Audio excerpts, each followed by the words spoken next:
Olá, muito bom dia, seja muito bem-vindo. Hoje é dia 7 de março de 2024, quinta-feira. Eu sou Gustavo Reis, esse é o Jornal da Manhã no Todo Poder Emana do Povo. Eu peço para você que está nos acompanhando ao vivo, para que você compartilhe o link da nossa transmissão. Deixa eu botar aqui no rodapé, pronto, está passando aí no nosso rodapé o número do nosso WhatsApp, 21 99 851 2357. Você que não nos segue ainda, você que ainda não tem nosso contato, salve esse número de contato na sua agenda de telefone, mande uma mensagem, mande um oi, mande um emoji, uma bandeirinha do Brasil.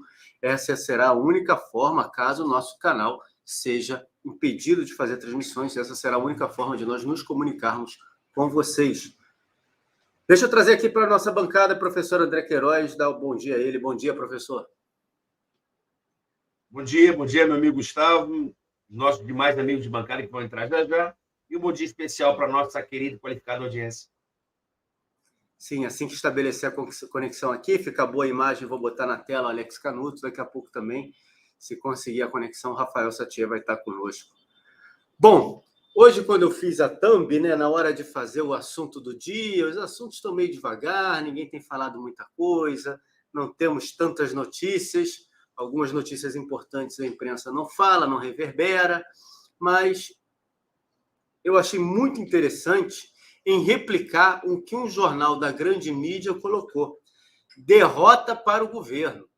Foi assim que um jornal da grande mídia colocou a escolha na comissão para a Comissão de Constituição e Justiça da Carol Detoni, deputada federal, e para a Comissão de Educação, a do Nicolas Ferreira. Ontem eu cheguei a perguntar isso para vocês, né, André? Você, o Canuto, que estavam aqui fazendo, como é que vocês viram essa situação? Tivemos opiniões divergentes, mas fato é que a imprensa tem usado isso. Me lembro que ontem à noite ainda mandei para o grupo, né? PL confirma Caroline Detoni para a presidência da CCJ, a comissão mais importante da Câmara. Nicolas Ferreira vai presidir a Comissão de Educação. E é claro, a gente sabe que as comissões são limitadas, as comissões não têm poder de fazer muita coisa, mas, ao mesmo tempo, paradoxalmente, tem poder de fazer, sim, debate público, impedir projetos ruins, e duas figuras importantes, em duas comissões importantes, dão notícia o tempo inteiro. Como é que você viu essa escolha, a confirmação, né, melhor dizendo, a confirmação da Carol Detoni e a escolha do Nicolas para presidir essa comissão, André? Assim, é um tapa na cara forte, né, no governo, entendeu?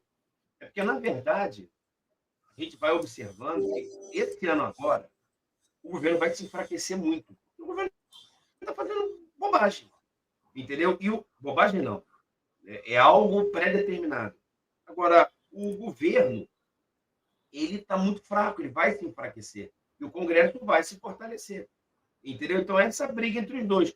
O Supremo Poder Judiciário, né, isso, ele está, né, um pouco coordenado com o governo, eu digo coordenado no sentido de politicamente alinhado ao governo, entendeu? Então, existem os ministros que dividem as tarefas dele, cada um com a sua pauta, e, para a nossa audiência entender, a Comissão de Educação é uma comissão, porque, eu vou explicar para a audiência, né?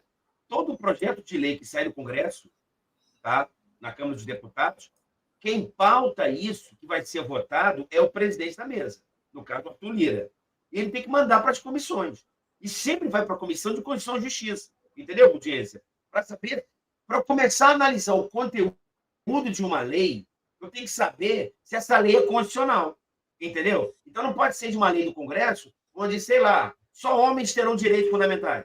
Entendeu? Essa lei diz que só homem vai ter direito fundamental. Homem, branco e hétero. É óbvio que essa lei é inconstitucional, entendeu? Então, já na Comissão de Constituição e Justiça, já para, entendeu? Então, fica parado. E vai sendo constitucional para as outras comissões. E quando você fala de educação, é uma pauta, tá, que é muito importante para a sociedade. Para o conservador, é a pauta mais importante. Então, você bota a Comissão de Constituição e Justiça. Estava antes com o Bia Kicis, não é isso? E agora com a Carolina de Tony, né? Está com ela. E na Comissão de Educação, o Nicolas Ferreira, que são pessoas firmemente ideológicas, entendeu? Com posicionamentos firmes. Olha, sou de direita, sou conservador, sou religioso, sou a favor da liberdade, entendeu? Sou contra o Estado grande, sou anticomunista. Eles são muito claros naquilo que eles falam. E isso é um recado realmente bastante forte para o governo, Gustavo. Eu também vejo como um recado muito forte e também vejo como um início de uma condição para tentar trazer, pelo menos passar a impressão para a população brasileira que se busca um entendimento político, uma normalização política no Brasil. A gente vai trazer esses pontos aqui. Deixa eu botar na tela, já está aqui o Alex Canuto. Bom dia, Canuto, seja muito bem-vindo.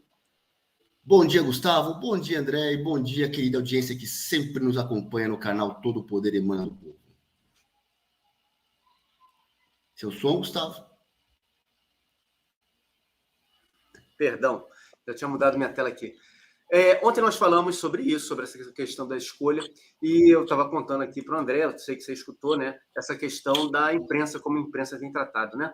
E eu fiz questão de replicar o que a imprensa colocou, a derrota do governo. 19 das 30 comissões permanentes da Câmara, são definidas. A maioria dos colegiados teve os presidentes eleitos. Outros 11 podem ser decididos nesta quinta-feira. Ficou assim, ó. Agricultura, Pecuária, Abastecimento e Desenvolvimento Rural ficou com o PP, Vicentinho Júnior. Constituição e Justiça com o PL. Cultura ficou com a Federação PT, PCdoB e PV. Defesa do Consumidor, União Brasil. Defesa dos Direitos da Pessoa Idosa, o PRD. Defesa dos Direitos da Pessoa com Deficiência, Solidariedade. Desenvolvimento Econômico, União Brasil. Direitos Humanos, PCdoB. Perdão, Educação, PL. Esporte, PL. Trabalho, PSB. Finanças e Tributação, PP. Indústria e Comércio, PDT. Legislação Participativa, PSOL. Prévia Assistência Social, PL. Relações Exteriores, PSDB, Cidadania. Saúde, Federação, PT, PCdoB. Segurança Pública, PL. Viação e Transporte, Republicanos. E Comissão Mista de Orçamento, o PP. Daquelas que o PL pretendia, a única que não ficou com o PL foi a de Relações Exteriores, que acabou ficando com PSDB e Cidadania. Como é que você vê essa escolha, principalmente da Carol Detoni e do Nicolas Ferreira, Canuto? Bom, ficou com o PL, vamos dizer, o maior partido da Câmara, prevaleceu o bom senso, prevaleceu o acordo, o que sempre acontecia, que é a divisão proporcional, né? Oi, Gustavo. A gente está te ouvindo. Isso. Canuto? Canuto? Oi? Tá me ouvindo agora? A gente está te ouvindo. Pode falar, a gente está te ouvindo. Cortado. Tá. Bom, prevaleceu o bom senso, prevaleceu a divisão das bancadas conforme a proporcionalidade dos partidos, e o partido maior escolheu a bancada, escolheu, né, a presidência, aliás, da comissão, né, escolheu as melhores comissões e colocou parlamentares que realmente são parlamentares conservadores. Não é aquela turma antiga de centrão que tinha no PL antes do presidente Bolsonaro ir para o PL e levar toda a direita brasileira, ou quase toda, não toda, mas boa parte da direita brasileira, para o PL, pelo menos a que conseguiu se reeleger, né? Se eleger para o parlamento. Então, você tem, como o André falou, deputados que têm atuação coerente e ideológica, e não deputados fisiológicos no comando das comissões. Claro que o comando não resolve tudo, depende da base, depende de construção de maiorias em cada comissão para fazer os projetos andarem, ou para barrar projetos que não sejam do interesse do Brasil. E aí agora nós vamos ver esse ano como é que o jogo vai ser jogado. Realmente, o governo tentou passar uma rasteira aí na oposição nessa articulação e não conseguiu. Esse é mais um sintoma do que a gente já sabe, sintoma de que as relações do governo, do Poder Executivo atual, com o parlamento não são das melhores. Então, ele tentou articular coisa lá dentro e os seus deputados do governo não conseguiram fazer essa articulação. Eles foram meio que alijados, claro que não perderam espaço, ficaram com espaço proporcional ao tamanho deles, mas não puderam escolher e arbitrar sobre as comissões principais, as mais importantes da Câmara. Não foi somente o assunto importante do dia de ontem esse. A gente teve a votação no STF, uma votação sobre a questão das drogas, da maconha, né? O debate entre a quantidade de maconha que uma pessoa pode portar, etc. e tal. Eu estou separando aqui um vídeo para colocar. O ministro Dias Toffoli pediu vistas, né, do processo, mas nós tivemos esse debate ontem, André. Como é que você viu aí, de maneira geral, essa repercussão sobre o debate de ontem, sobre a votação no Supremo Tribunal Federal, sobre a questão da maconha, o porte e a posse de maconha, né? Assim, essa questão realmente ela é bastante complexa. E uma coisa que eu conversei, bastante complexa não, para mim é bastante simples, tá? Bastante simples. Aplique-se o que está na lei. Seria muito simples isso. Né? O Supremo que ele vai, entendendo, querendo empurrar a história, a sociedade no caminho da história, ou empurrar a história, não sei. Já entendeu o que eu estou falando. Para a nossa audiência entender que realmente tem um probleminha na lei. Tá? Qual é o problema da lei? Que é o seguinte, gente, a lei não fala de quantidade. Eu vou tentar explicar de maneira bastante simples. A lei não fala de quantidade. Se eu tiver uma droga comigo, eu tenho que saber se essa droga é para eu consumir, usuário, ou se eu vou vender para alguém, sou traficante. Entendeu? Se eu for traficante, minha pena é pesadíssima, é crime equiparado hediondo, é um problema danado. Se eu for usuário, é um crime pequenininho. A gente chama de infração de menor potencial ofensivo, que é só para mim, para eu fumar meu baseadozinho. É isso. A diferença do procedimento é muito grande. Por exemplo, se eu, André, tiver com esse baseadozinho aqui para o meu consumo, eu vou à delegacia, eu vou assinar um negocinho e vou sair pela porta da frente. Se isso aqui for para vender para o Gustavo, eu vou ser traficante, eu vou para o presídio e vou ficar preso durante um bom tempo até alguma coisa acontecer comigo. Só para entender essa diferença. E a lei, ela fala a diferença. Quando o cara é usuário ou traficante, a lei, ela fala. O que ela fala? Olha, tem que ver a circunstância pessoal e a quantidade da droga. Natureza e quantidade da droga e circunstância pessoal do indivíduo e do local onde ele se encontra. É o policial que vai ver aquilo ali, entendeu? Então, eu posso ter uma pessoa com pequena quantidade de droga e parecer traficante. André, me dá um exemplo. Se eu tenho 5 graminhas de maconha, grampeada num saco, escrito assim, R$5, entendeu? Se eu tiver num saquinho escrito R$5, a princípio eu sou traficante. Não, mas eu posso falar, não, eu acabei de comprar para mim. E se você tiver R$30 em nota de 5? Você parece traficante. Posso estar com 1 quilo e ser para mim. O que me interessa? O que interessa é que, o que eles estão querendo argumentar. Quando o cara vai para a delegacia, se ele for pobre, preto, comunidade, hétero, homo, hétero, religioso, ramais, ele começa a fazer o discurso. Se ele for negro, vai ser traficante. Se ele for branco de olho verde, vai ser usuário. Aí começa a mentira, aí começa a falácia, entendeu? Aí eles fazem o quê? Vamos criar um critério objetivo? 60 gramas? O Barroso, 100 gramas? O que vai acontecer? O que vai acontecer é que o traficante só vai importar 60 gramas para vender, 59 ou 99. E o pior, vai facilitar o consumo da classe alta, classe média, aquele pessoal que gosta de fumar um baseadozinho de boa, com 60 gramas, 50 gramas, vou poder botar livremente isso. Então, o Supremo ele adota algumas medidas sem, parece, ver as consequências que podem ocorrer na sociedade.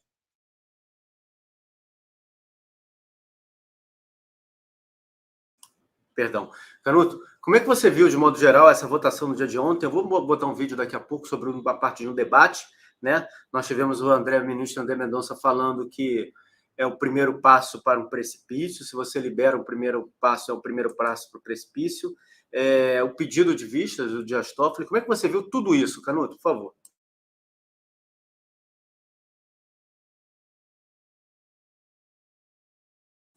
Canuto, seu áudio, por favor, ele está fechado. A gente sabe que tem uma intenção clara da esquerda de legalizar a droga no Brasil. Eles estão indo na contramão do mundo. Vários países, vários estados americanos, onde legalizaram, tiveram experiência de legalização de drogas, estão voltando atrás porque viram que foi um equívoco, viram que não deu certo, sabe? É a primeira porta para entrar nas drogas, é difícil, não é uma coisa que você diz assim, isso aqui é escolha do cidadão. É uma escolha de entrar livremente e de sair livremente. Não é assim.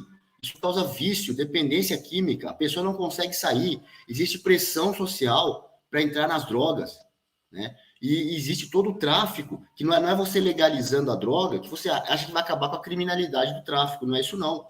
Não é isso, não vai ficar mais difícil a repressão. Mas os criminosos vão continuar cometendo crimes, continuar com essa atividade. São essas mesmas pessoas que vão continuar nessa atividade, sabe? De passar droga, de induzir pessoas a consumirem droga e depois fazer as pessoas se endividarem, muitas vezes, para pagar o vício, destruindo vidas, destruindo famílias, e aí depois cobrando essa dívida, deixando a pessoa na dependência química, e dependência, às vezes, financeira também do traficante.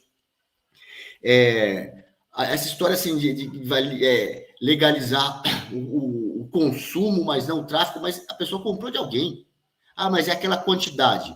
Peraí, mas o traficante também pode estar andando na rua só com aquela quantidade, a quantidade máxima, para passar para uma pessoa. Se ele for pego, ele vai ser classificado como usuário, então não acontece nada com ele. Mas ele está vendendo aquela droga, ainda que seja uma quantidade pequena. Em algum lugar, a quantidade maior está guardada. Só que ele não pega essa quantidade maior, ele só pega um pouquinho e circula na rua vendendo aquele pouquinho na mão para evitar um flagrante. Então, assim, isso é caô, é conversa mole, é narrativa, é empulhação para legalizar as drogas como um todo. Não existe isso de querer legalizar só o porte, o uso e não o tráfico, sabe? Ou tudo é regular, ou ainda, nos casos, nos países aí que tentaram essa experiência da legalização, se o Estado vai controlar essa atividade, a coisa piora mais ainda, vai piorar mais ainda quando o Estado mete a mão, a coisa degringola, né? Então, assim, o Brasil não tem nada a ganhar com essa legalização disfarçada das drogas. O ministro Dias Toffoli, ele terá 90 dias para devolver a ação, já que ele pediu vista. Até o momento, o placar está em 5 votos para descriminalizar o porte para o consumo próprio da maconha, contra 3 votos.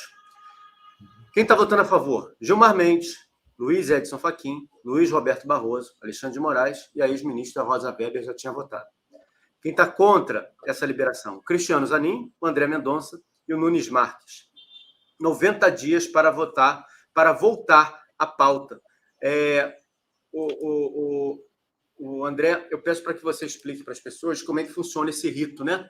O ministro ele pede vista, segura o processo, isso vai ficar 90 dias, depois pode prorrogar esse prazo, outro ministro pode pedir vistas, ministros que já votaram podem pedir vistas, porque há um debate. A gente vai falar daqui a pouco, por exemplo, sobre o posicionamento do Rodrigo Pacheco, que ontem veio e deu mais uma dura declaração contra esse julgamento dentro do Supremo Tribunal Federal. Só para nós podermos entender, tá? Se a questão é mais... Normalmente, quando é que o ministro pede vista? Só para você entender. Como seria um mundo bonito, tá? Imaginemos aqui, nós três aqui, Canuto, Gustavo e eu, desembargadores que vamos julgar alguma coisa.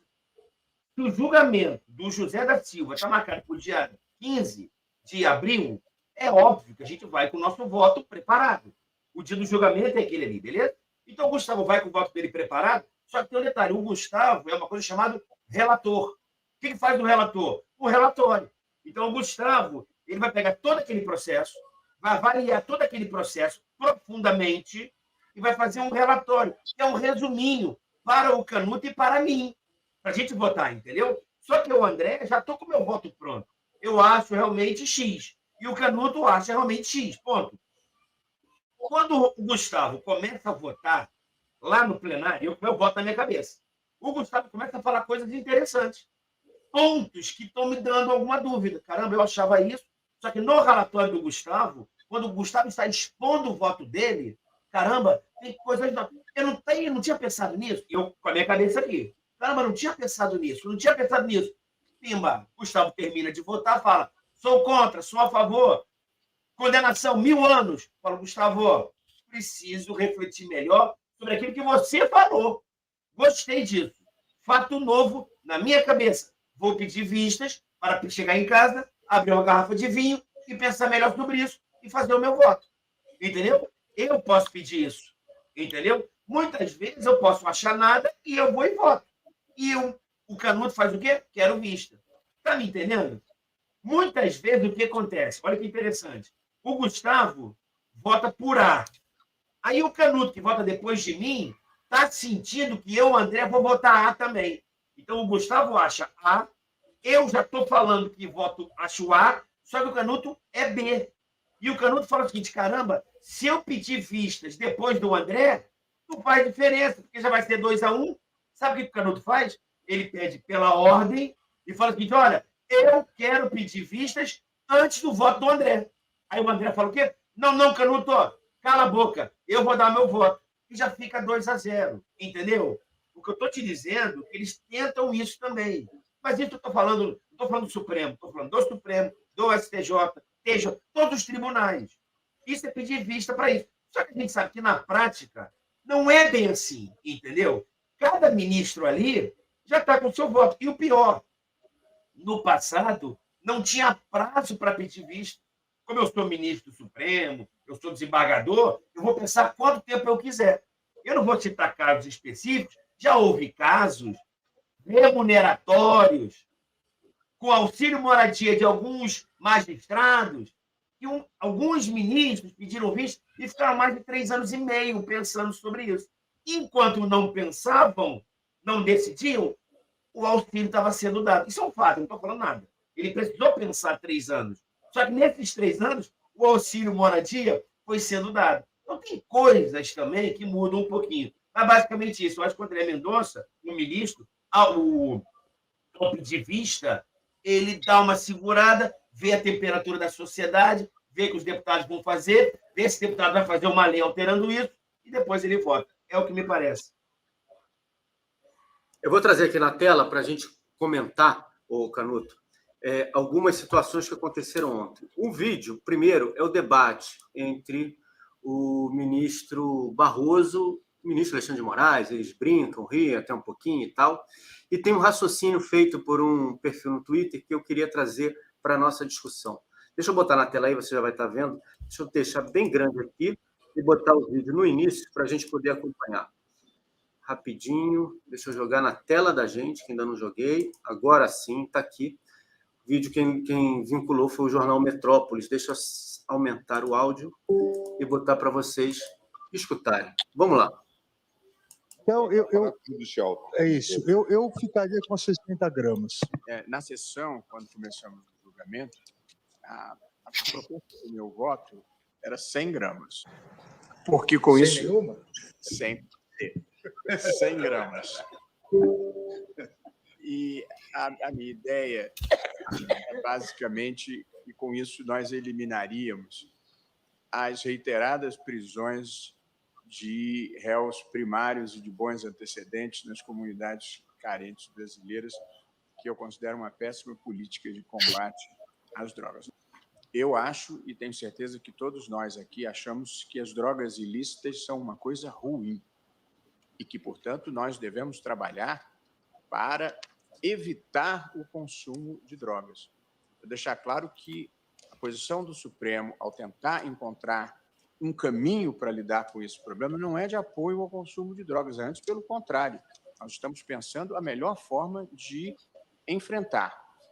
Para quem acha que deve legalizar, há um caminho, mas não é disso que nós estamos falando. E para quem acha que é importante reprimir, há outro caminho, que certamente não é o de prender menino pobre de periferia. O caminho seria, acho que estamos todos de acordo, monitorar grandes carregamentos, seguir o dinheiro e policiar a fronteira. Ô, Canuto, eu te faço a seguinte pergunta. Só menino pobre de periferia é pego com 50, 60 gramas de drogas ou muito pelo contrário? Hein? Não. Esse é muito hipócrita, esse Barroso, né? Estamos protegendo os meninos pobres de periferia. Não é menino pobre, não. É classe média, é pegar riquinho, né? Usuário de droga das universidades. O filme Tropa de Elite mostra isso muito bem aí, da Zona Sul do Rio. É esse cara que o Barroso quer soltar. É o ativista de esquerda. Sabe assim, é impressionante. Na maior cara de pau, fazendo política pública, determinando uma política antidrogas.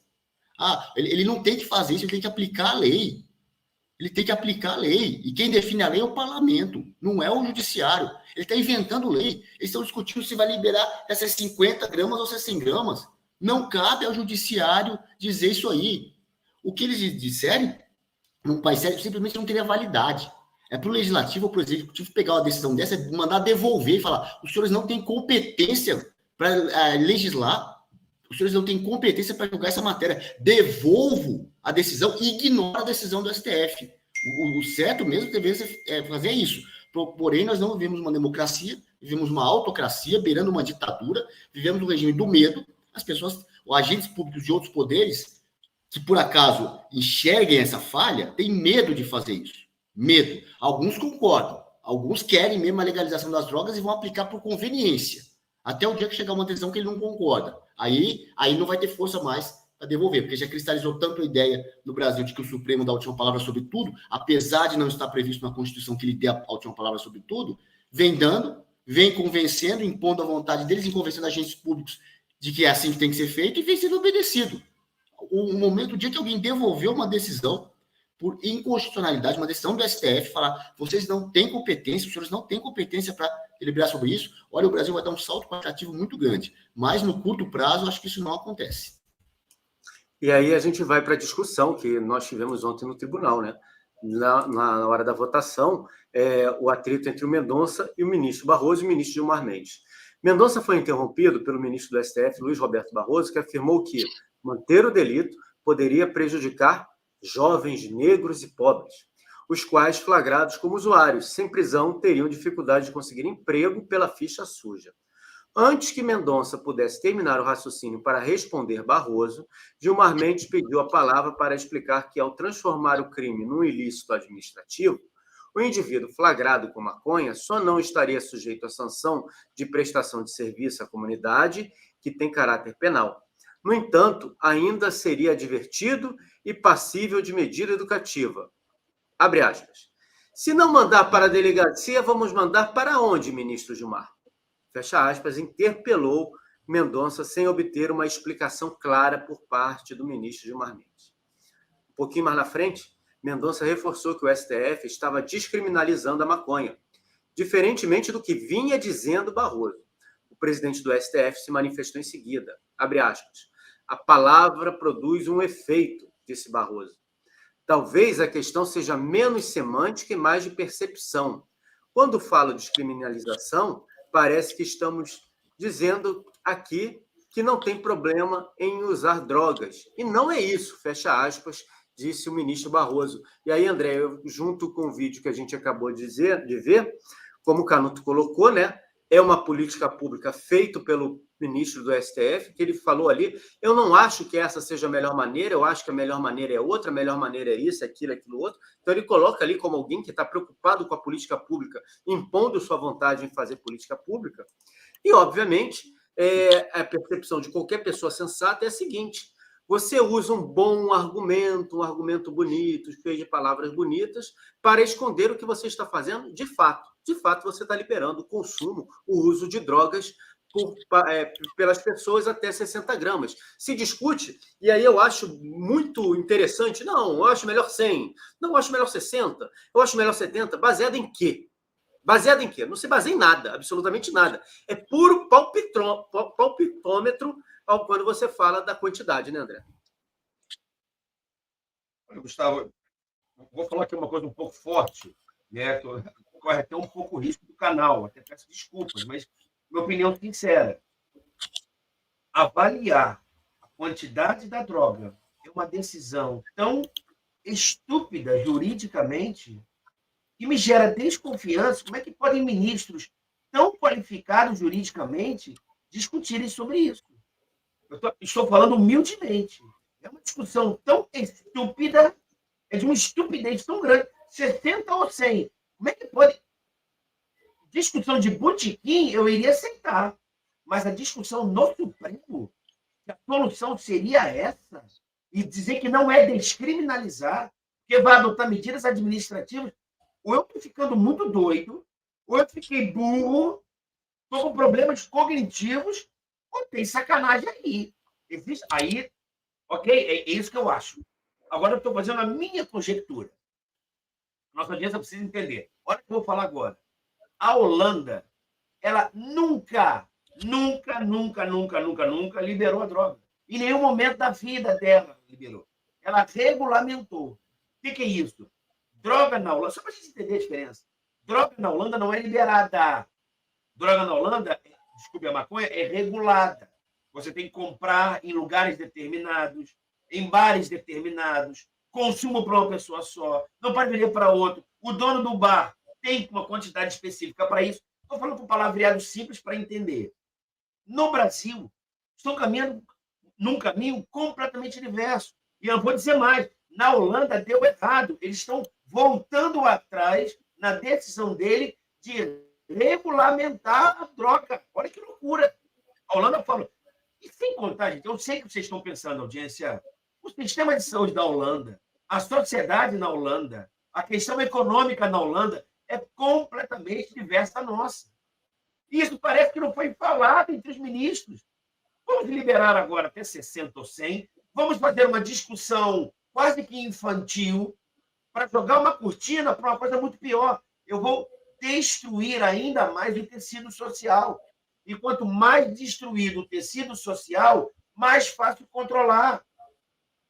A educação no Brasil é péssima. Não é péssima, não, desculpe. Nos índices mundiais, nós estamos entre os últimos.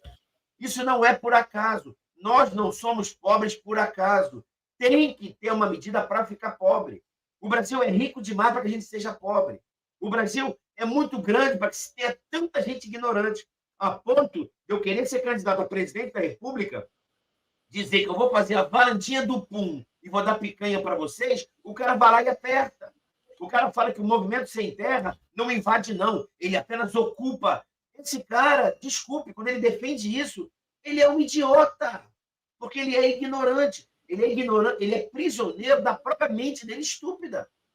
Isso eu entendo. Aquele cara com 100 primeiro grau incompleto, eu entendo. Não, o movimento sem terra, ele apenas ocupa as terras que são produtivas, mas eu entendo que esse cara é massa de manobra.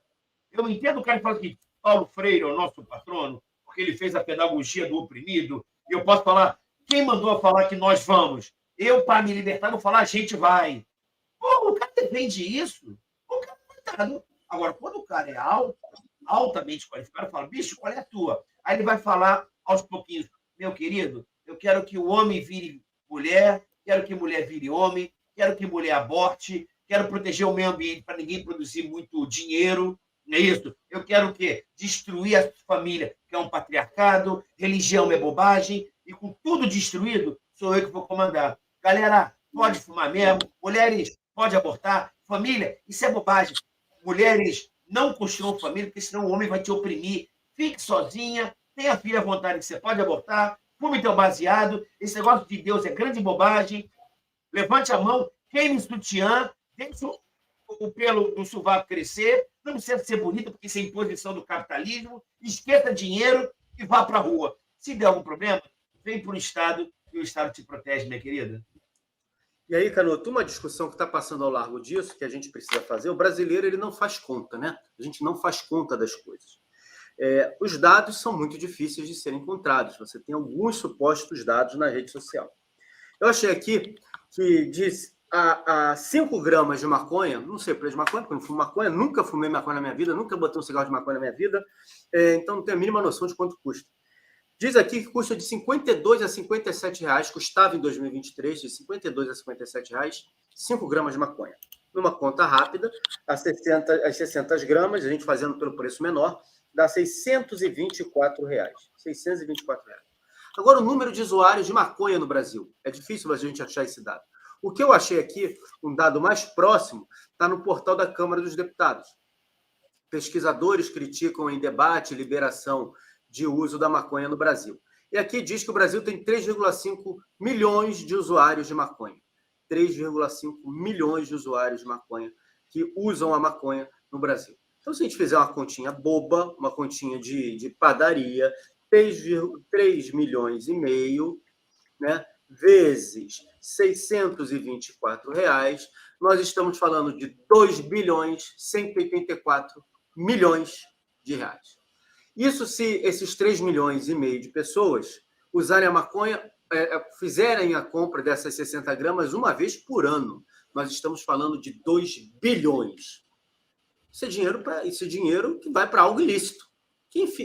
Ou seja, as pessoas estarão financiando, pelo menos, com 2 bilhões de reais por ano, o crime organizado. E aí? Isso não entra na discussão? Será que a discussão ela tem que ser tão rasa como o André falou? Não, pode ser 60, pode ser 100, acho que 10, acho que 20. O próprio ministro Barroso que falou, nós temos que rastrear o dinheiro. Será que ele não se preocupa com um volume de dinheiro tão grande quando se libera ou quando se vota 60 gramas de maconha? Será que 2 bilhões não significa nada para o povo brasileiro que tem um salário mínimo de R$1.000 e poucos? Olha, acho que ele se preocupa sim, por isso que ele quer facilitar a vida do usuário. Agora, se fazendo essa conta aí, Gustavo, tem uma outra perspectiva da conta. 5 gramas, você falou que custa R$50, né? De 52, preço fornecido pelo Google, tá? De 52 a R$57 em 2023, em agosto de 2023. Quer dizer que 5 gramas, vamos dizer assim, é o mínimo que está sendo vendido, é o mínimo para você montar um baseado. Não tem sentido você vender menos do que isso. Se com 5, com 50 você monta 12, hoje eu não vou errar a conta não. E com 20, com 100 gramas, você monta baseado. O arroz está em 100 gramas. Quer dizer que o sujeito está para uso próprio. Ah, porque ele vai dividir com os amigos. Já amigo maconheiro. 20 baseados, o cara é para uso próprio. Pô, que isso? Que história é essa? E mais, essa quantidade de gramas, tudo bem, estão escritos para maconha, mas é a mesma, para cada droga vai ter que ter uma grama diferente, um peso diferente. Com 20 gramas de cocaína é outra coisa. Que seja 20 gramas aliás, com 100 gramas de maconha, com 20 baseados no bolso, ao usuário, medidas administrativas, educativas, ele vai ouvir sermão do policial. Tá bom, ele vai ouvir, posso ir embora, estou liberado, autoridade. E vai continuar fazendo.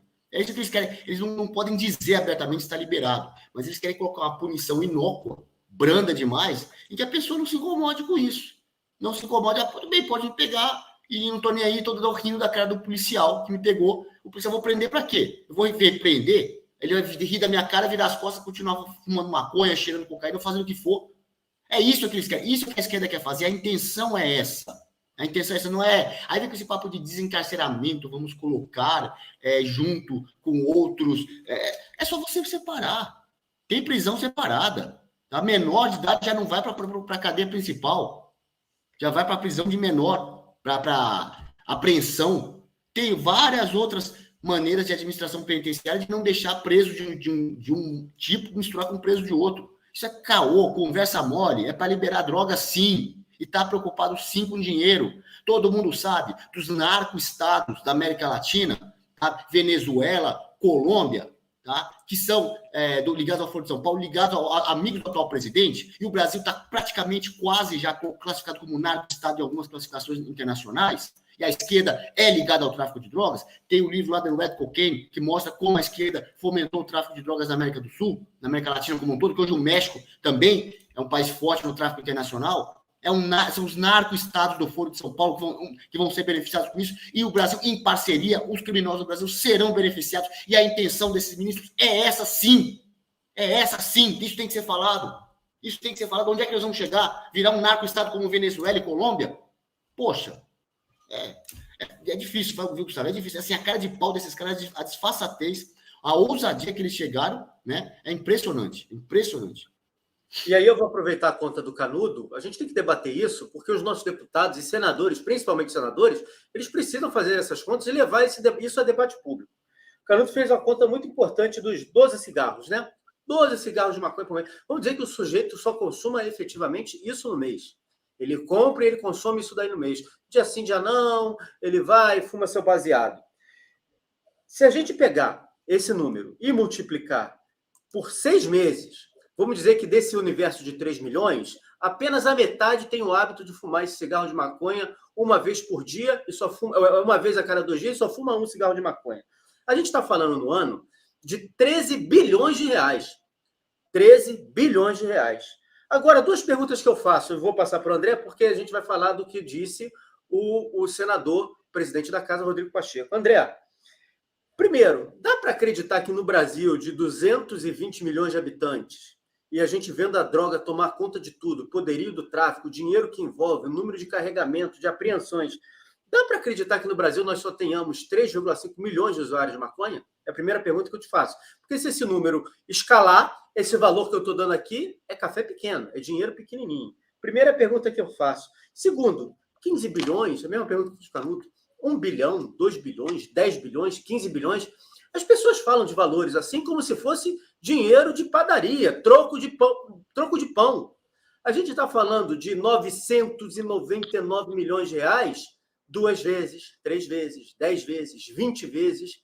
E esse debate não está entrando. Só fica falando, não, porque o usuário, não, porque o usuário. Isso é orçamento, o Canuto pode ajudar aí, é orçamento maior do que não sei quantas prefeituras, é orçamento maior do que algumas polícias no Brasil. Daqui a pouco está um orçamento maior do que o Exército. E esse dinheiro está indo para a mão do tráfico, do crime organizado. E esse debate não tá sendo colocado à mesa, ninguém está comentando isso. Ontem o Rodrigo Pacheco disse, descriminalização de drogas não pode vir do judiciário. Foi o que disse. Ele disse que quer esperar o resultado da votação, agora vai ficar parado por até 90 dias, segundo o Toffoli, né, pelo pedido de vista do Toffoli, mas eu acho que o Senado não pode ficar esperando, não. Acho que o Senado, a nossa base de oposição, os senadores de oposição, eles precisam vir a público e se manifestar gravemente contra isso. Porque além do problema de saúde pública, além da despesa que dá um usuário de droga, a gente sabe que a partir da maconha o cara vai entrar em tudo e acaba em hospital, enfim, arrebenta a vida das famílias, polícia, você gasta dinheiro com isso tudo, você está injetando, está dando dinheiro na mão do crime organizado em um volume muito grande. Está aqui a conta feita. André. Porque a questão principal, como é que eu vejo nisso? É realmente a questão ideológica, entendeu? Eu começo a ver uma predeterminação de um determinado caminho. Por exemplo, com respeito, a ministra Rosa Weber, quando ela foi se aposentar, ela deu voto nela para o aborto. Ela falou o seguinte, olha, até por 2 semanas pode tirar. Mas o meu problema, não, olha, eu vou além, não é se quem é contra ou a favor do aborto, é o seguinte, é a liberação total. Uma mãe que engravidou sem querer e quer abortar, o Supremo sequer falou se ela deveria ter algum tipo de sanção. Não, pode ir no SUS e abortar. É um estímulo para que a mulher engravide e aborte. Tipo assim, é indiferente. O Estado não adota nada. O que eu estou te dizendo é o seguinte, porque eu preciso falar, André, eu quero que fique muito claro para a nossa audiência, eu sou contra a liberação das drogas. Ponto. Por que isso? Estou te dizendo porque isso para o tecido social destrói. E aí vem uma outra conjectura. Se o tráfico ganha fortunas com isso, pode ser que para mim, vírgula, seja uma coisa conveniente que o narcotráfico financie os meus candidatos. Isso é uma coisa que a gente pode pensar. Entendeu? Imagine, vou citar o nome, Gustavo Reis, é um cara muito alinhado, conhece muito amigos traficantes, vários amigos traficantes, e ele quer ser candidato. Será que para o Gustavo ser candidato é uma coisa boa que o tráfico seja mantido à margem da sociedade para que ganhe muito dinheiro e ele financie a minha candidatura? Entendeu? Porque numa disputa entre André Queiroz e Canuto, se eu tenho o financiamento do Gustavo do tráfico, a eleição é desigual. É apenas uma conjectura que eu estou falando. Eu posso citar outros países como Colômbia. Colômbia foi uma maravilha. Tanto é que o grande homem do tráfico queria ser deputado federal e presidente da República. É possível isso? É só uma conjectura. Você está acusando alguém? Jamais, porque não tem como provar. Além disso, as pautas de costumes da esquerda, gente, sem ideologia, apenas lógica, as pautas elas servem para fortalecer a sociedade ou enfraquecer? Gente, sem machismo e feminismo babaca barato. Mas hoje, ser homem é perigoso.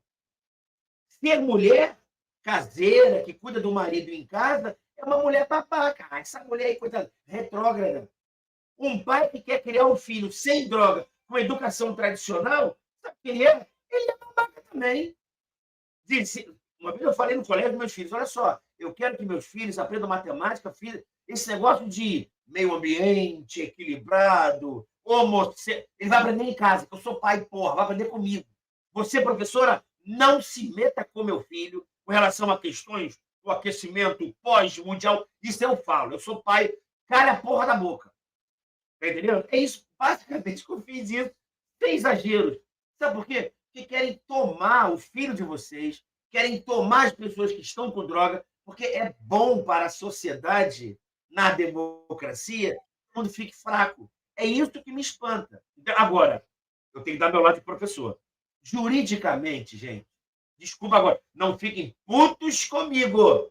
Juridicamente, existem boas teses jurídicas para descriminalizar pequenas quantidades de drogas, com relação ao sistema de saúde, desigualdade social. Isso, hoje, para o Brasil, deve ser colocado num canto e proteger a sociedade. Só isso.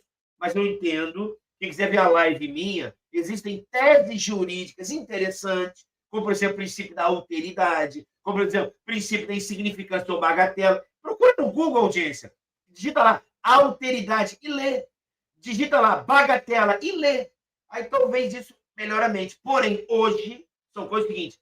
Fora disso, contra a droga, contra o usuário. Não quero saber se são 50 gramas, 100, 70. Se foi, tem que ir para a delegacia, ser fichado e aprender, ou em casa ou com o Estado, que maconha e droga faz mal para si e para a sociedade. Simples assim.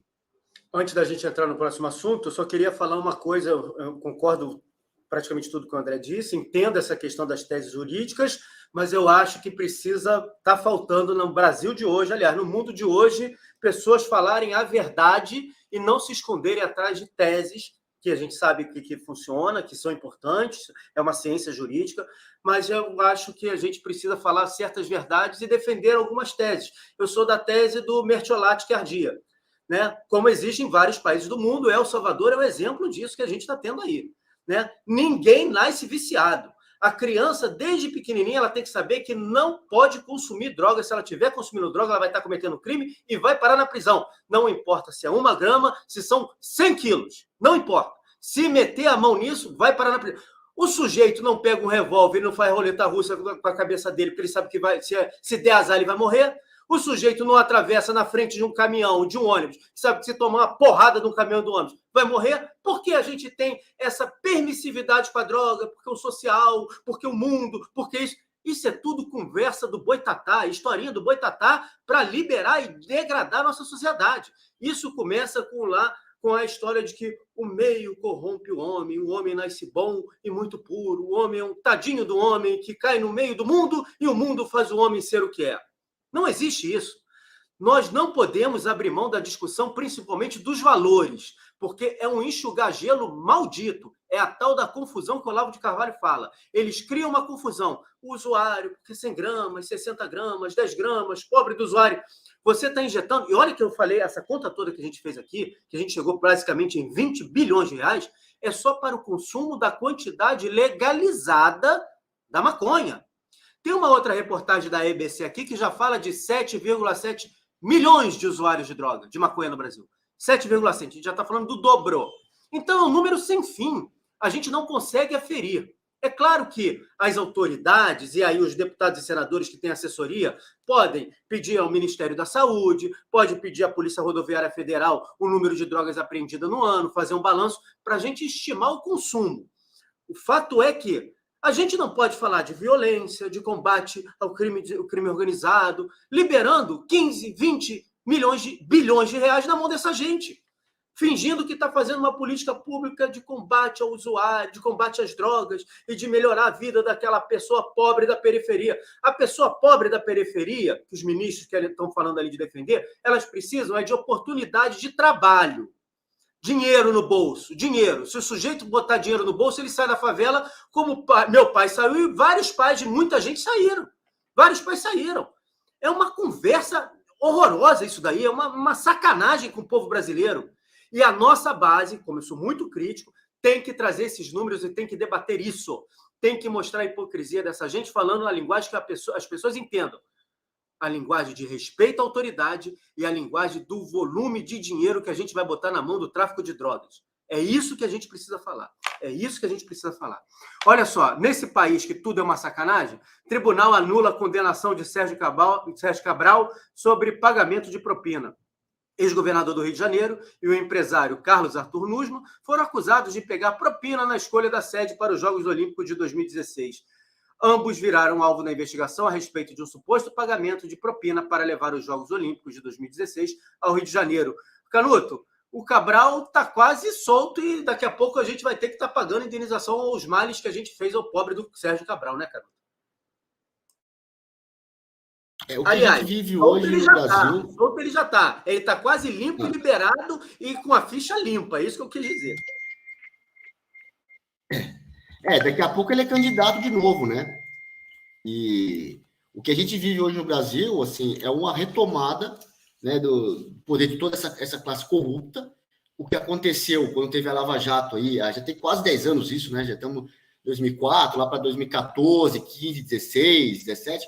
O que foi a Lava Jato ali foi uma briga entre os corruptos da velha política, uma ala da corrupção quis botar outra na cadeia, achando que ia tomar o poder. Aí, de repente, surge o Bolsonaro no cenário, surge a internet, surge a nova direita, a população se levanta e ele fala, opa, peraí, criamos um monstro. Vamos agora voltar ao que era antes. Então, corta as asinhas do Bolsonaro e começa a tirar da cadeia todos os antigos corruptos. O Lula foi só o principal, mas tem outros, agora o Sérgio Cabral é outro. Daqui a pouco ele está elegível de novo. Se é que já não está elegível, né? Se é que ele já não vai concorrer aí no Rio de Janeiro a qualquer cargo esse ano ou em 2026. O sistema se reorganizando, como diz lá o filme, né? O sistema é bravo, né, parceiro? O sistema é complicado. O mecanismo aí, você destruir esse sistema não é fácil. Teve uma trinca, né, há 10 anos atrás, e agora vamos ver a força da população brasileira, que uma vez tendo acordado, é como dizia, né, o Einstein, uma mente que se abre a uma ideia nova, nunca mais se fecha e volta a ser do tamanho que era antes. Não vai aceitar esse tipo de coisa. Como vai ser a necessidade? A população não vai aceitar o retorno ao nível de corrupção que tinha antigamente no Brasil. Ainda é alto, mas eles não vão conseguir voltar ao que era antes. Ontem nós falamos, né, André, sobre a decisão da Assembleia Legislativa do Espírito Santo, que liberou, né, foi contra a prisão do capitão Assunção. Agora a gente está aguardando a manifestação do Supremo Tribunal Federal, do ministro Alexandre de Moraes, e a Procuradoria-Geral da República apoia a soltura do ex-assessor do presidente Bolsonaro, o Felipe Martins. Paulo Gonet deu parecer favorável ao pedido da defesa de Felipe Martins, que foi preso, vejam só, dia 7 de fevereiro, nós temos um mês certinho da prisão do Felipe Martins. Prisão é fundamentada na ausência de provas, foi o que disse o advogado do ex-assessor do Felipe Martins. Será que nós teremos o Felipe Martins solto ou a sociedade, e quando eu falo sociedade, classe política, imprensa, vai fingir que está tudo certo, o Felipe Martins foi preso dentro da lei e da ordem no Brasil? Qual é a sua expectativa em relação a isso, agora que tem um parecer do Paulo Gonet? André? Gustavo, entenda uma coisa. Se eu começar a falar dos erros jurídicos e do uso do poder judiciário para, de alguma forma, tentar coibir um determinado viés político, o Jornal da Manhã vai virar Jornal da Tarde, da noite, da madrugada, da manhã do dia seguinte. A quantidade de absurdos que estão sendo feitos juridicamente, e tem coisas que eu não consigo explicar. Se alguém me perguntar assim, André, a dona Jupira estava no dia 8 de janeiro lá. Vamos partir do pressuposto que a dona Jupira quebrou tudo. Quebrou, explodiu, granada, chamou o Hamas. Vamos supor isso. Eu acho que a dona Jupira tem que ser julgada. Dona Jupira é um nome sério mesmo, de uma pessoa condenada. Só que ela não tem foro por prerrogativa. Ela deve ser condenada, ela, o Hamas, o capeta, mas para um juiz de primeira instância. Ela não é presidente, não é senadora, não é ministra. E aí o Supremo julgou e condenou. Há 17, 15 anos. Eu não consigo explicar juridicamente isso. Não consigo. É impossível. Entendeu? Eu não consigo entender como é que pode o próprio ministro ser vítima do crime e ele julgar. Eu não posso entender instaurar um inquérito policial para crimes que vão acontecer no futuro. Eu não posso entender várias decisões do seguinte: eu prender um indivíduo dizendo que ele é autor mental, autor moral de um crime e dizer que ele é o responsável. Eu não estou entendendo. Eu gostaria muito, eu estou com toda a humildade desse mundo, gostaria de pegar os livros de penal e processo penal e entender o que está acontecendo. Eu não consigo imaginar uma pessoa aí no domingo quebrar a cadeira de um ministro, o que é absurdo, e dizer que é golpe de Estado. Vão dar golpe de Estado pegando o celular e batendo na cadeira do ministro e postando no Instagram. Isso é golpe de Estado. Eu não estou dizendo que pode fazer isso, muito menos que deve fazer isso, muito menos que devem ser inocentados por isso. Mas golpe de Estado e abolição violenta não faz sentido. Abolição violenta contra o Estado democrático é quando o pessoal de esquerda foi lá na Câmara, na Assembleia Legislativa do Estado, contra a privatização da Sabesp. Os deputados estavam votando, e eles tentaram impedir de maneira violenta a votação. Isso é abolição violenta. Eles estão soltos. Até parecia uma mulher eu lembro que na época fizeram uma brincadeira, parecia uma artista, né, da Globo. Aquilo saiu pela porta da frente e 3 dias depois foi falar com o ministro de Direitos Humanos. Pô, eu olho isso.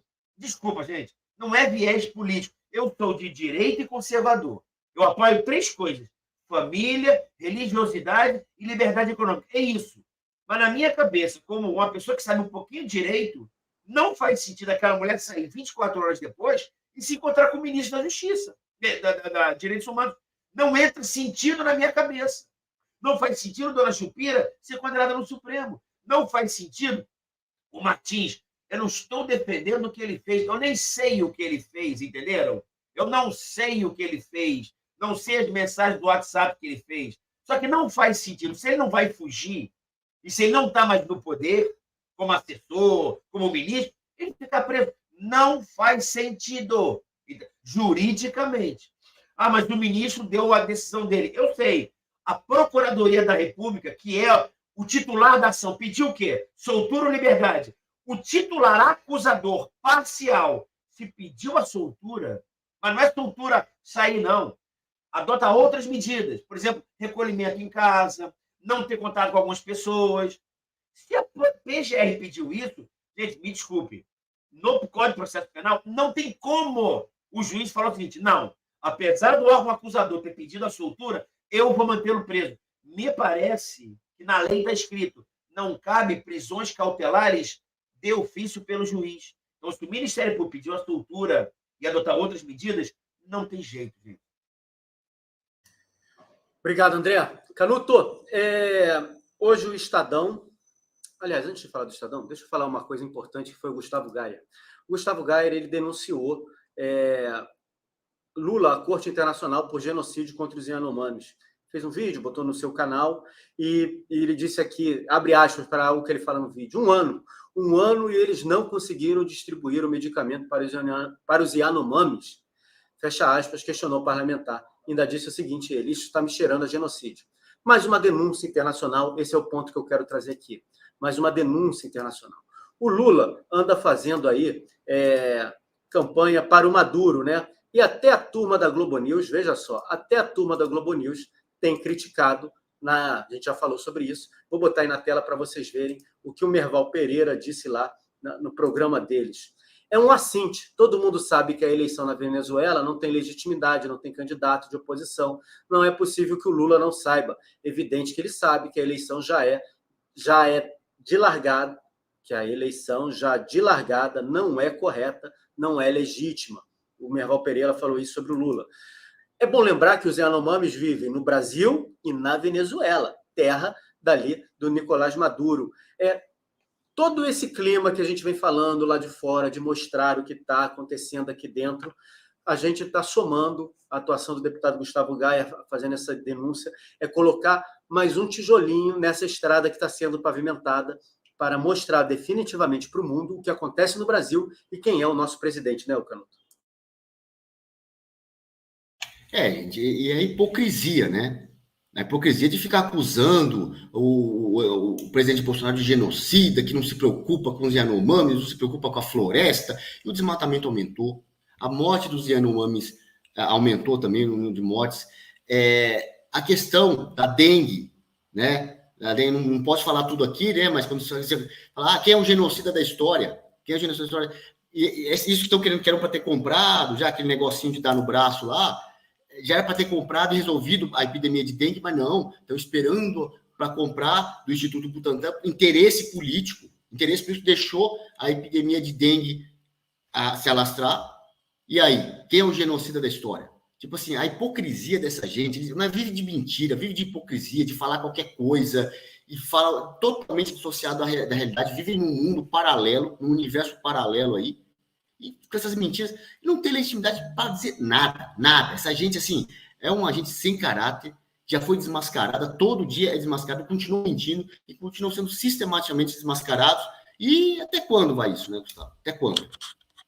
Pois é, e aqui a gente vai mostrar agora na prática o que as políticas de esquerda elas fazem com as pessoas e como elas desgraçam, não existe outra palavra, desgraçam a vida de muita gente simples, honesta, trabalhadora, que muitas vezes cai na conversa dessa gente. Hoje eu vou botar na tela aqui uma imagem e vou ler um editorial, uma reportagem que fala do editorial do Estadão e da Folha de São Paulo. É o seguinte: Folha e Estadão defendem o fim das cotas raciais. Jornais analisam os problemas dos, abre aspas, tribunais raciais criados nas universidades brasileiras. E aí na tela está um exemplo disso. Jovem perde vaga para engenharia de computação na Universidade Federal do Espírito Santo por não ser considerada parda por banca avaliadora. André, nós sempre falamos isso, essas políticas de esquerda, e muitas vezes eles usam a população como massa de manobra para dizer que você é um branco que não tem lugar de fala. Eu gosto sempre de citar o caso do Neguinho da Beija-Flor. Quem não conhece o Neguinho da Beija-Flor, né? O Neguinho da Beija-Flor fez um teste de DNA. E o teste de DNA apontou que ele tem 82% de genes branco. Então eu, que sou esse branco aqui, o André, que é esse branco, o Canuto, a gente não sabe, a gente não fez o teste, mas a gente pode ter ali nos nossos genes uma quantidade grande de gene de origem africana, de origem indígena. A cor da pele não retrata, inclusive genealogicamente, quem as pessoas são. Todos nós somos seres humanos, essa é a grande verdade.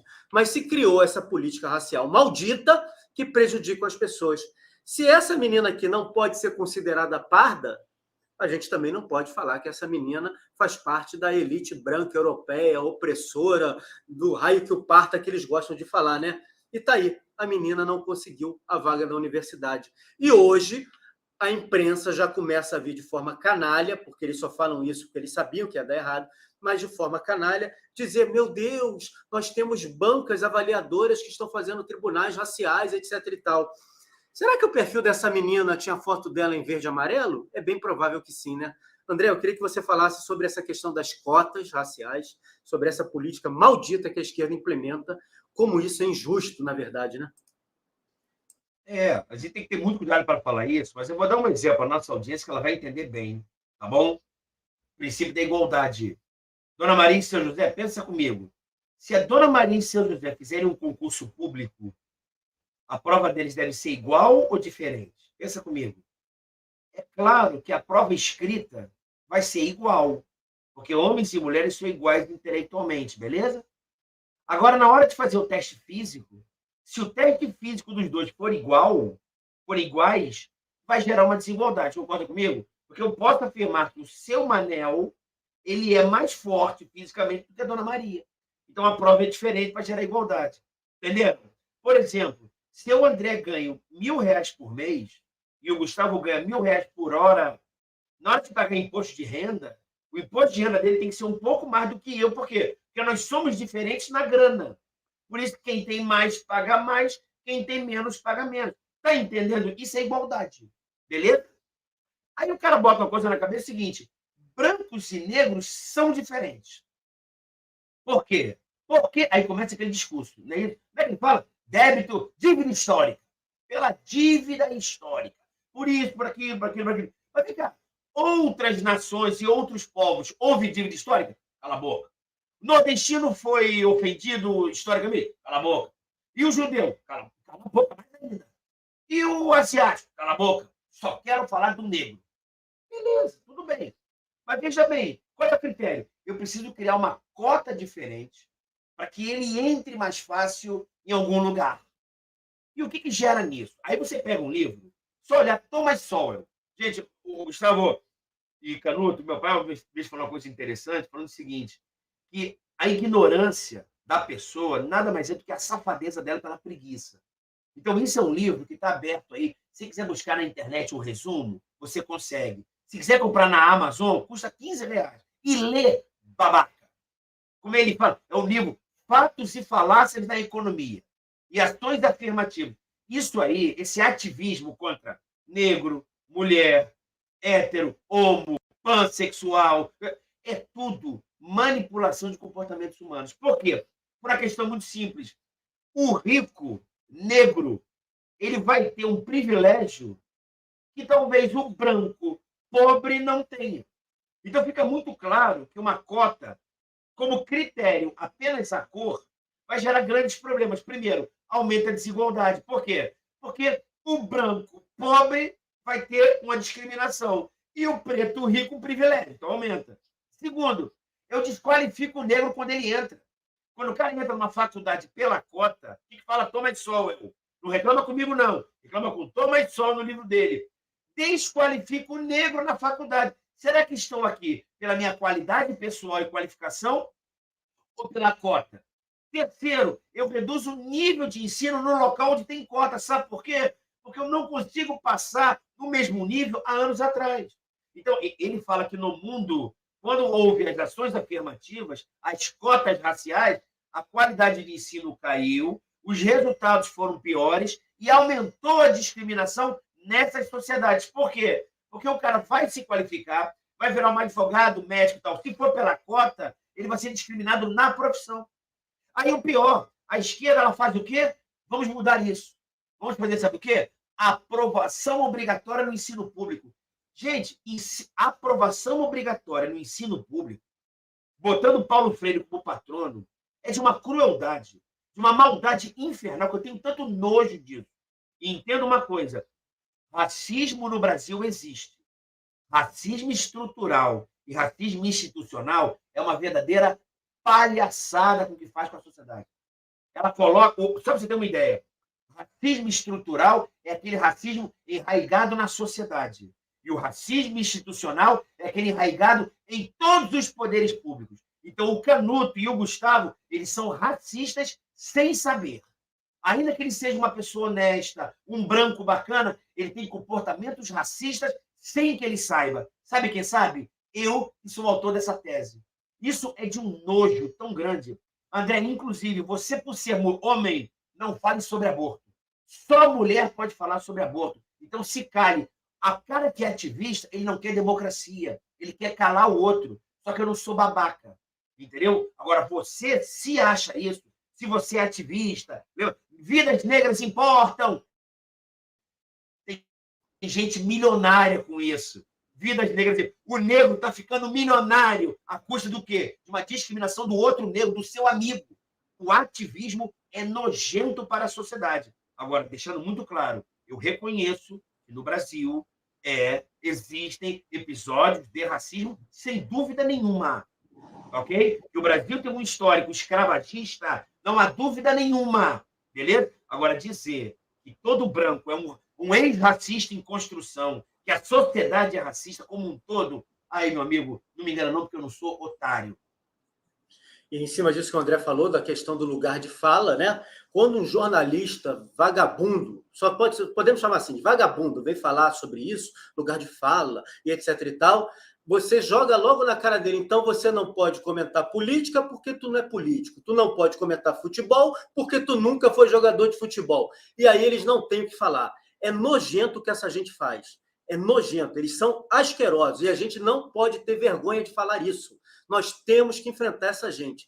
Eu gosto muito de futebol, sempre falei aqui. O que não há nada de mais nojento hoje no Brasil do que a imprensa esportiva.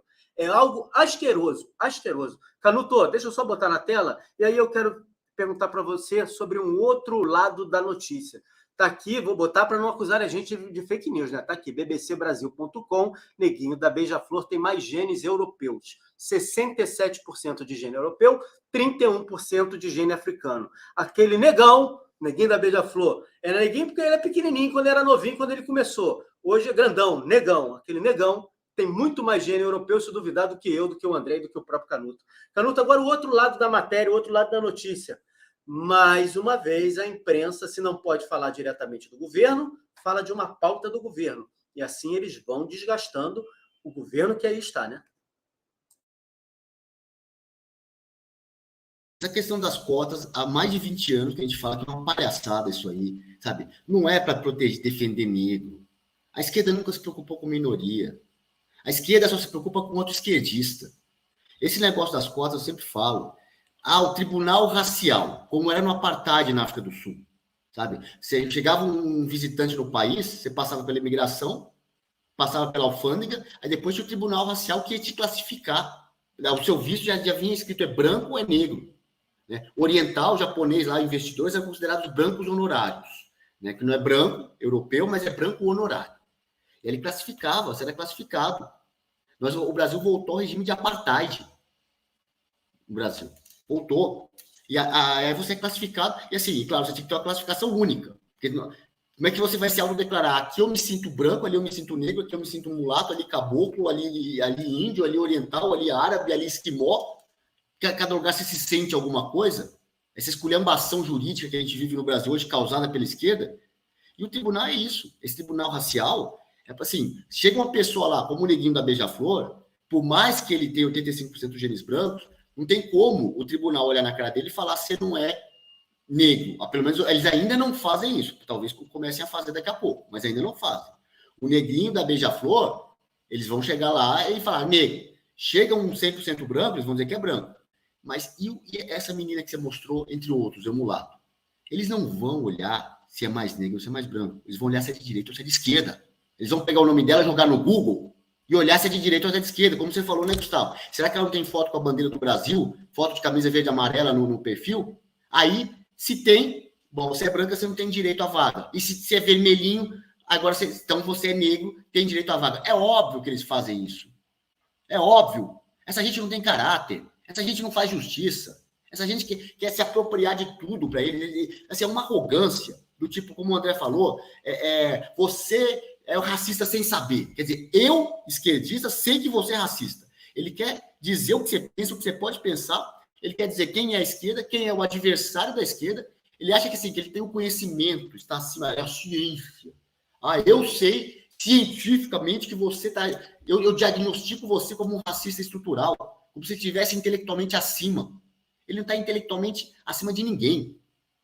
Esses caras da esquerda estão vagabundamente acima de qualquer um. Um bando de vagabundo que quer a ilegalização de droga, que vive parasitando aí o trabalho, né, parasitando o setor produtivo do Brasil. Como se dominasse a situação, tivesse mais conhecimento que os outros. Não tem porcaria nenhuma.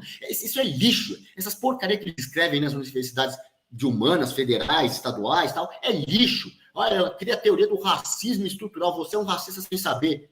Amigo, você de esquerda, você é um vagabundo sem saber. Você acha que você, de esquerda, produz alguma coisa de útil para a sociedade? Não, você é um parasita. Um vagabundo sem saber, amigo. Você é um idiota. Um idiota sem saber e fica com essas teorias. Aí fica o linguajar científico aí para definir as coisas de pesquisas, especialistas, pesquisadores, blá, blá. Caô. Tudo disputa de boquinha no Estado, tudo disputa de tetinha para parasitar em cima de quem paga imposto, que é o setor produtivo. É tudo isso que esses caras são. E aí inventa cota, inventa bolsa, isso, inventa ONG, dinheiro, lei Rouanet, para patrocinar artista ruim que não consegue se manter sozinho, sabe? É o parasitismo. Não é o socialismo, é o parasitismo dentro do setor privado. Esse é o regime que esses caras estão implementando no Brasil. Não para de crescer o déficit público, porque tem esse monte de boca aí de parasita para sustentar. E aí, o Brasil, até onde nós vamos? Para chegar em outra crise, como foi a de 2016? Ou vamos cortar o mal pela raiz antes? Essa é a pergunta que eu deixo hoje. E aí eu volto à primeira pauta do nosso programa, que é o motivo da nossa thumb, a importância de nós termos o Nicolas e termos a Carol Detoni nessas duas comissões. Comissão de Educação. O Nicolas já falou, vai fazer audiência pública, e aí na audiência pública vai convidar quem deve ser convidado para falar verdades, para a imprensa ter que transmitir. Né? A Carol, que está ali na CCJ, que, olha, não passa, isso aqui não passa, meu amigo, isso aqui não pode, isso aqui é inconstitucional, isso aqui não funciona, isso aqui não serve. A importância de nós termos essas bancadas. E, por fim, a hipocrisia deles é tanta porque eles passaram 2 anos falando de viva a ciência, porque a ciência, e a ciência disso, ciência daquilo. Tá aí a ciência. Quer fazer um negócio da cota racial sério? Faz exame de DNA de todo mundo para saber se, olha... Porque tem dívida histórica, eles não gostam de falar de dívida histórica. Mas ele tem a pele branca, ele não sofre preconceito. mas você não diz que tem dívida histórica? Os antepassados dele sofreram, então vamos corrigir a dívida histórica, favorecendo esse branquinho aqui, que tem 78% de gene negro. Aí não serve. Não tem dívida histórica? Ah, mas os pais do Neguinho da Beija-Flor, os antepassados dele, eram brancos escravagistas, então é justo que ele pague. Os argumentos dessa gente não valem de nada, absolutamente de nada. São hipócritas, cretinos, que só querem a divisão e a confusão. E nós precisamos levar isso para as pessoas precisam entender, porque se todos fossem realmente iguais perante a lei, ou se todos, como na visão cristã, que norteou o mundo até hoje, e eles querem destruir, todos somos iguais, todos somos filhos de Deus, todos teremos as mesmas oportunidades segundo as nossas capacidades. Mas isso eles não querem. Eles só querem dividir para fazer a confusão, a maldita confusão. É a luta do bem contra o mal. Quando algum cara de esquerda falar isso é um argumento maniqueísta, aí tem que fazer o que o Olavo de Carvalho falava, né? Mandar ele para aquele lugar, porque ele é um cretino, ele é um vagabundo e ele não quer tratar do que verdadeiramente se trata, que é a luta do bem contra o mal. Quero agradecer ao André, agradecer ao Canuto, agradecer a todos vocês que nos acompanharam. Amanhã a gente está de volta para fazer o nosso Jornal da Manhã aqui no Todo Poder Emanado do Povo. Não estamos tendo o Jornal da Noite no Aliados, porque o canal foi proibido, censurado pelo YouTube. Não pode falar coisas que eles não aceitam. É isso. Um abraço a todos, fiquem com Deus. Uma quinta-feira, né? Quase final de semana já. Uma quinta-feira abençoada para todos. Tchau, tchau.